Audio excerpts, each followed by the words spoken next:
Ruth chapter 1.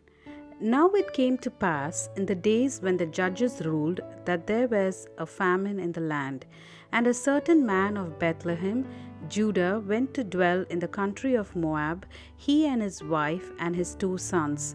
The name of the man was Elimelech, the name of his wife was Naomi, and the names of his 2 sons were Mahlon and Chilion, Ephrathites of Bethlehem, Judah, and they went to the country of Moab and remained there.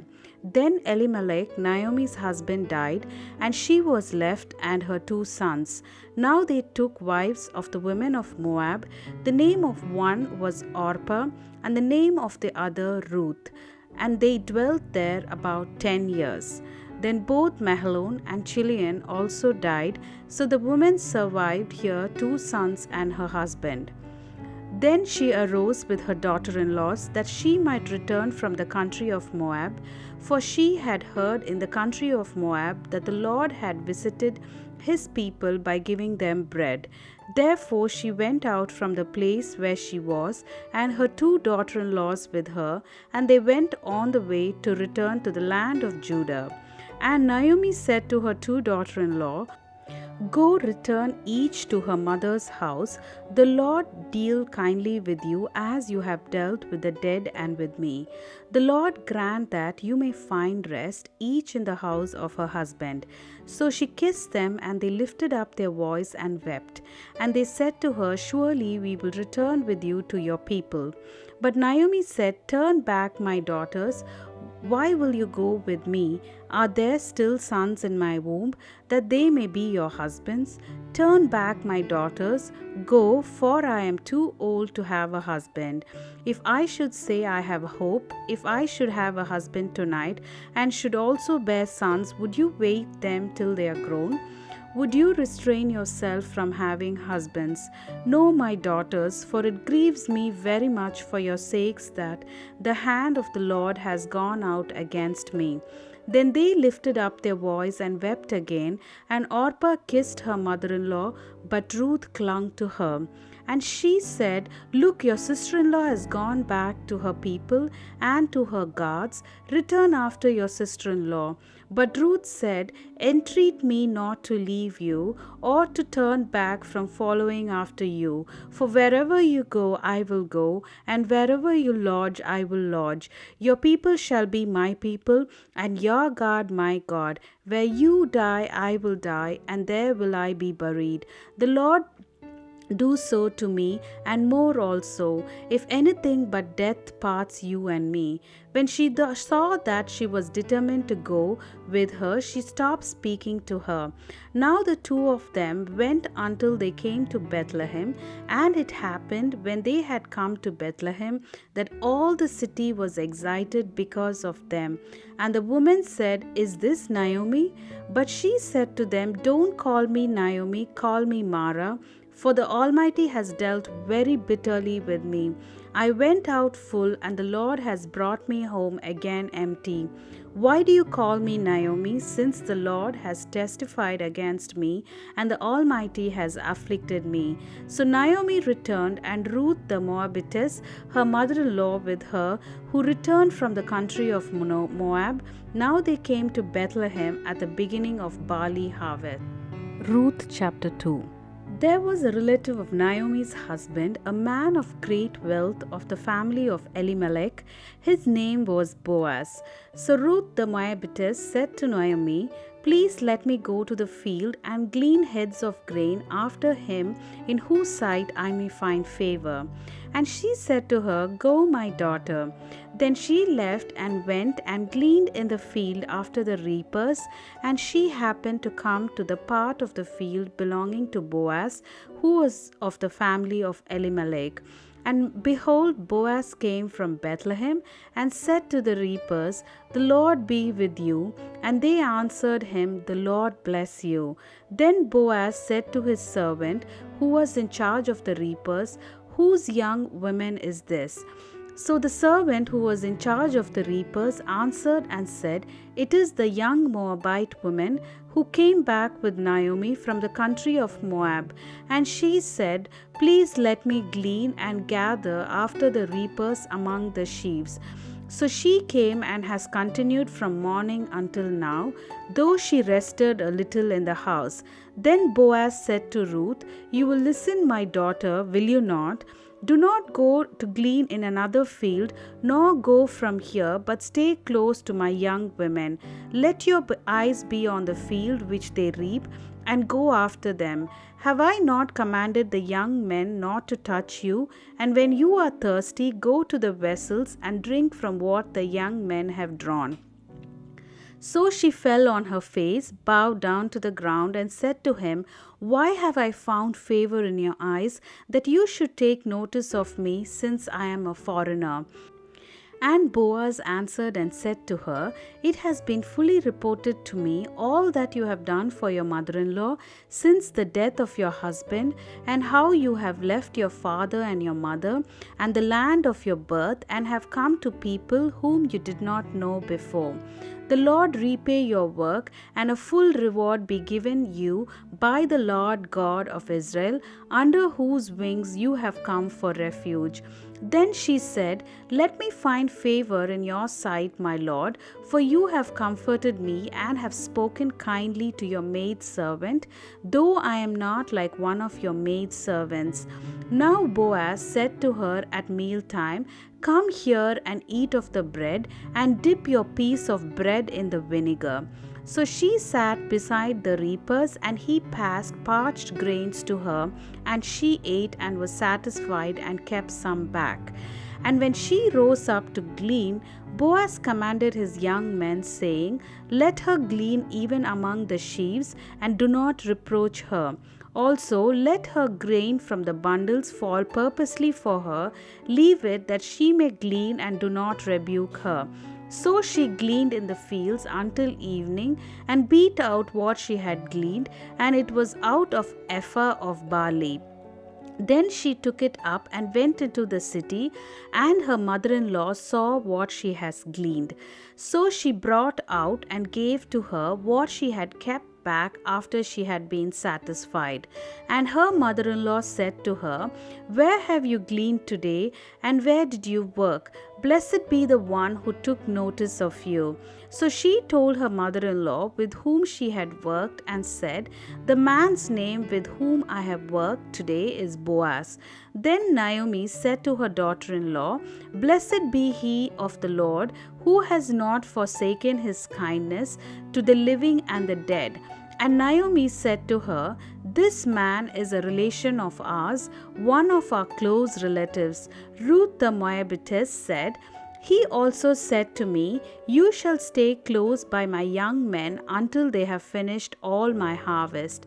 And Naomi said to Ruth her daughter-in-law, "It is good, my daughter, that you go out with his young women, and that people do not meet you in any other field."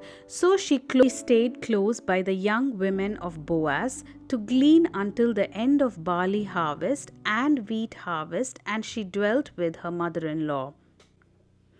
Ruth chapter 3. Then Naomi, her mother-in-law, said to her, "My daughter, shall I not seek security for you, that it may be well with you? Now Boaz, whose young women you were with, is he not our relative? In fact, he is winnowing barley tonight at the threshing floor. Therefore wash yourself and anoint yourself, put on your best garment, and go down to the threshing floor, but do not make yourself known to the man until he has finished eating and drinking. Then it shall be, when he lies down, that you shall notice the place where he lies, and you shall go in, uncover his feet, and lie down, and he will tell you what you should do." And she said to her, "All that you say to me I will do." So she went down to the threshing floor, and did according to all that her mother-in-law instructed her. And after Boaz had eaten and drunk, and his heart was cheerful, he went down to lie down at the end of the heap of grain, and she came softly, uncovered his feet, and lay down. Now it happened at midnight that the man was startled and turned himself, and there a woman was lying at his feet, and he said, "Who are you?" So she answered, "I am Ruth, your maidservant. Take your maidservant under your wing, for you are a close relative." Then he said, "Blessed are you of the Lord, my daughter, for you have shown more kindness at the end than at the beginning, in that you did not go after young men, whether poor or rich. And now, my daughter, do not fear. I will do for you all that you request, for all the people of my town know that you are a virtuous woman. Now it's true that I'm a close relative. However, there is a relative closer than I. Stay this night, and in the morning it shall be that if he will perform the duty of a close relative for you, good, let him do it. If he does not want to perform the duty for you, then I will perform the duty for you. As the Lord lives, lie down until morning." So she lay at his feet until morning, and she arose before one could recognize another. Then he said, "Do not let it be known that the women came to the threshing floor." Also he said, "Bring the shawl that is on you and hold it." And when she held it, he measured 6 ephahs of barley and laid it on her. Then she went into the city. When she came to her mother-in-law, she said, "Is that you, my daughter?" Then she told her all that the man had done for her, and she said, "These 6 ephahs of barley he gave me, for he said to me, 'Do not go empty-handed to your mother-in-law.'" Then she said, "Sit still, my daughter, until you know how the matter will turn out, for the man will not rest until he has concluded the matter this day." Ruth chapter 4. Now Boaz went up to the gate and sat down there, and behold, the close relative of whom Boaz had spoken came by. So Boaz said, "Come aside, friend, sit down here." So he came aside and sat down, and he took 10 men of the elders of the city and said, "Sit down here." So they sat down. Then he said to the close relative, Naomi, who has come back from the country of Moab, sold the piece of land which belonged to our brother Elimelech. And then I thought to inform you, saying, "Buy it back," in the presence of the inhabitants and the elders of my people.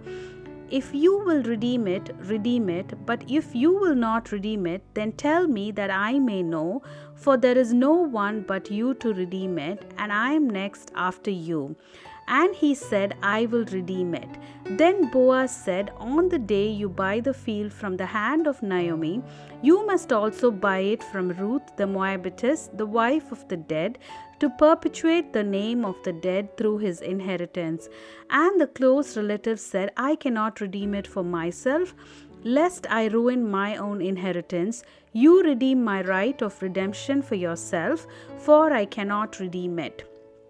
Now this was the custom in former times in Israel concerning redeeming and exchanging. To confirm anything, one man took off his sandal and gave it to the other, and this was a confirmation in Israel.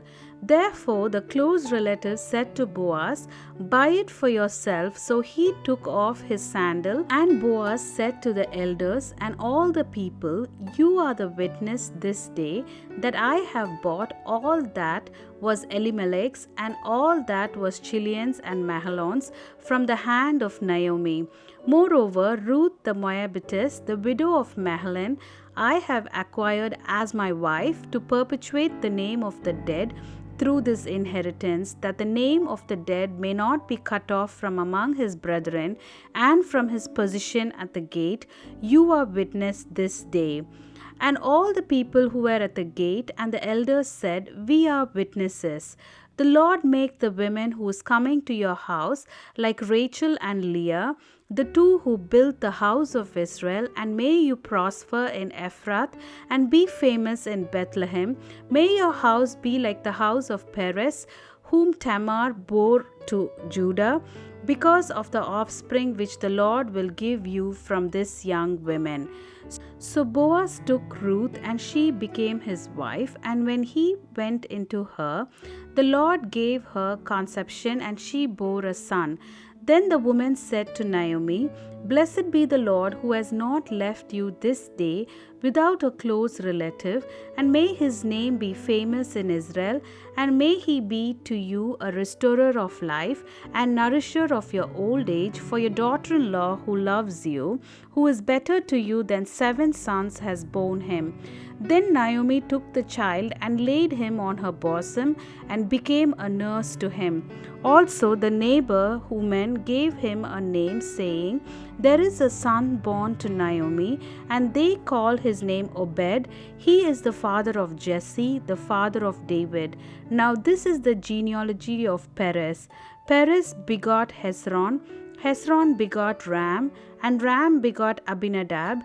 Abinadab begot Nahashon, and Nahashon begot Salmon. Salmon begot Boaz. Boaz begot Obed. Obed begot Jesse, and Jesse begot David.